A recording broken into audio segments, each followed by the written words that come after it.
Guys, ভারতের কেরালার একজন নায়ক, তামিল নায়ক, তিনি একটা ইফতারও তিনি দাওয়াত পাইছেন। অর্থাৎ তিনি আগ্রহ পোষণ করছেন যে একটা ইফতারের দাওয়াত পেলে তিনি যাইতা। তো তেনারা ইফতারের দাওয়াত দিয়ে হয়েছে, তিনি গিয়েছেন।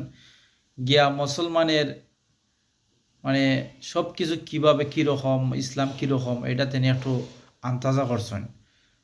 এমনকি নামাজও পড়ন্ত শরীর হয়েছেন, নামাজও পড়ছেন কীরকম, নামাজ পড়লে কীরকম হয়, অথবা ভালো লাগেনি, ইসলাম কীরকম, ইসলাম ইসলাম কতটুকু উদার, সব কিছু দেখার জন্য তিনি গেছেন। অর্থাৎ তেনার মনের মাঝে একটা আগ্রহ আছে ইসলাম কবুল করার, কিন্তু তিনি ইসলাম কবুল করছেন না। ঠিক আছে, তো সবাই বলতেছে যে তিনি ইসলাম কবুল করেছেন, আসলে না, তিনি ইসলাম কবুল করছেন না। তিনি একজন হিরো, অর্থাৎ নায়ক। তো হেদায়তের মালিক আল্লাহ। আল্লাহ যদি তেনারা হেদায়ত করে আলহামদুলিল্লাহ, যদি না করে এটা আল্লাহর ইচ্ছা। তো হেদায়তের মালিক আল্লাহ। তো কিছু কিছু মানুষে বলতেছে তিনি মুসলমান হয়ে গেছে।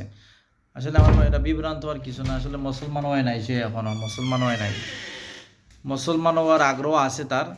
তো মুসলমান চাইলে তো হওয়া যায় না, যদি আল্লাহ কবুল না করেন। তো ইনশাল্লাহ যদি তাদের আল্লাহ হেদায়ত করেন, তাহলে তো ইনশাল্লাহ সে মুসলমান হইব। তাই ভুল মেসেজ নিবা না, যে কোনো মানুষ যে কোনটা বললে বুঝ যায় না, মেসেজ নিবা। ওকে।